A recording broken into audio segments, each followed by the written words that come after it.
price ladder and specifically what exactly you're looking at. And I think this is quite helpful because I've sort of heard this from a couple of people previously, that whilst they quite like some of the videos we do, they're not always that clear on what exactly is going on and how you read the ladder. So what we've got here is these are the bids. So people who are willing to buy at any price. This is oil. A little while ago, as you can see, it's trading at 72s. These are all the offers, all the orders that want to sell. In terms of ascertaining what's going on, and this is the important thing, the key thing that you're looking at is the number of orders traded and into which price.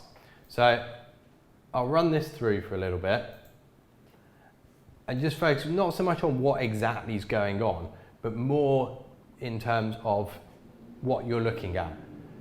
So right at the moment, we now start to see a little bit of trade. And what you're looking at is the number that trades. The colour difference indicates the first trade in one direction or another.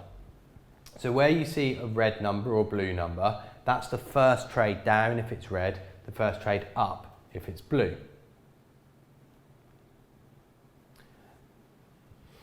So when I say the first trade up or the first trade down, what I mean is you will get a blue number appear here if someone buys into that offer.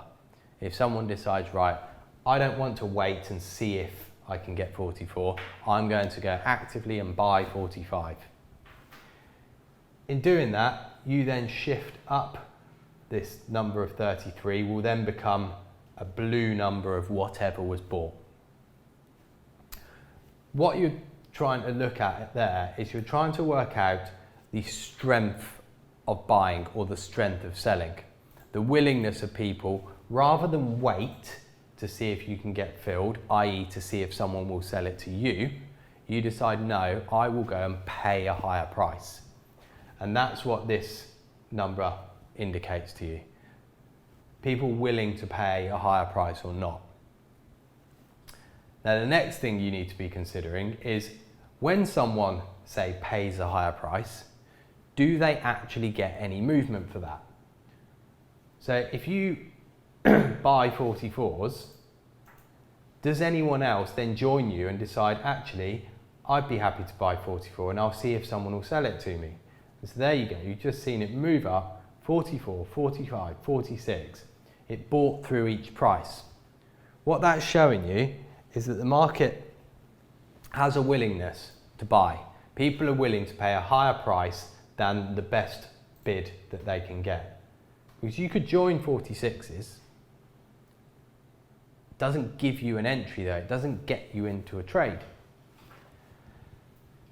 And if no one's willing to sell it, you won't get your position. So the rate in which it bids up, as in trades into each offer and then moves a bid higher, indicates to you the willingness of people to buy and the pace of the market. That shows some strength. If, however, that buying runs into an offer that it can't get through, or if once you get the bid come up, people sell it back to that order, that's showing you, there we go, we see it again, 200 sold to that bid at 47 and the market comes off once more. That's an indication that someone wants to sell it here and this market has not got enough in it to get through. And that's what you're trying to work out. How much buying has this got in it? Can the buying, say, push through 47, buy what's on the offer, and then buy 48, buy 49s? Or is it the fact that 47, every time it trades up into it, that order just stays there, or it adds more to it?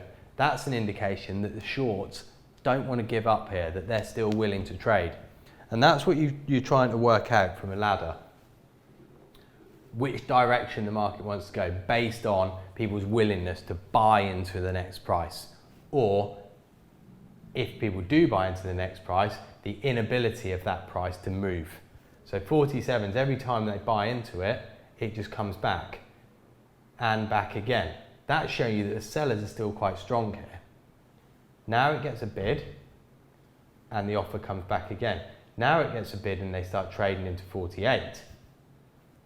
This is showing you now that the buyers potentially have actually got through that selling. But 47s comes back, so the sellers are still in control once more. That's what you're trying to ascertain.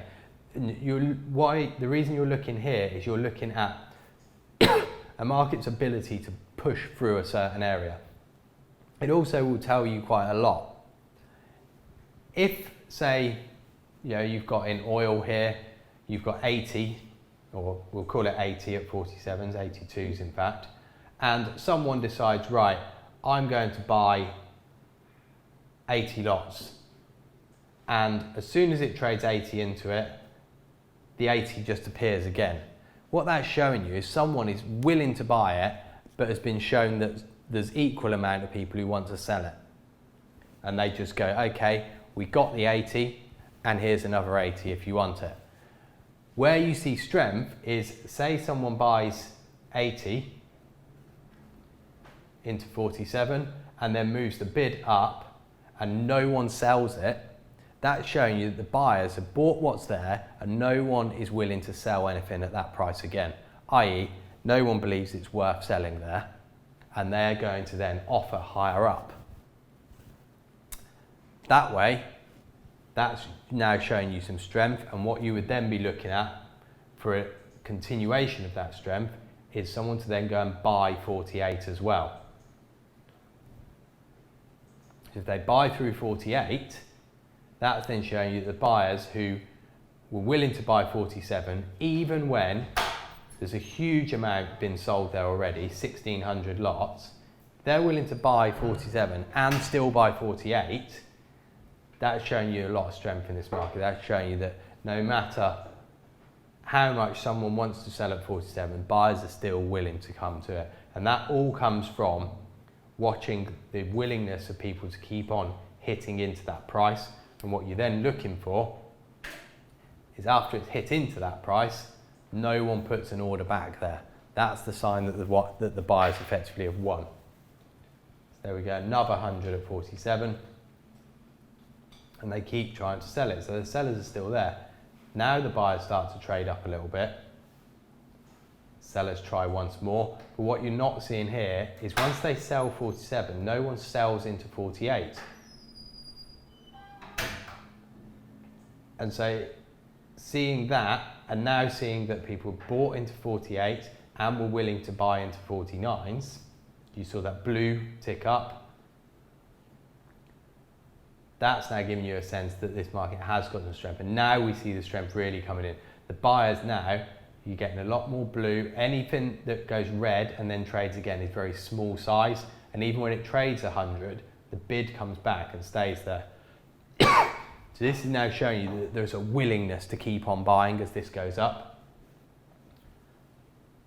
That's very important. As long as that willingness, as long as you keep seeing trade up into the next price, this is where you can start thinking that this move can go higher. And that's what you're trying to ascertain. Is there still, as the market moves higher, a willingness to keep on trading into a higher price? And if you're seeing that, that's showing you you can stay long on a trade. That's what you're trying to ascertain from the last traded quantity, and that's what tells you so much about what's going on. Not just the orders, but it's the ability of the market to trade into those orders and then whether those orders come back. So your sign of strength is the ability or willingness to trade into an order. The next step of that is, does that trade into say an offer, get rid of the offer and a bid move up? If you see that, that's showing strength in that market. If you see a market trade into an offer and no one then is able to trade the offer away and get a bid on that price, that's showing that the market buying is not so strong.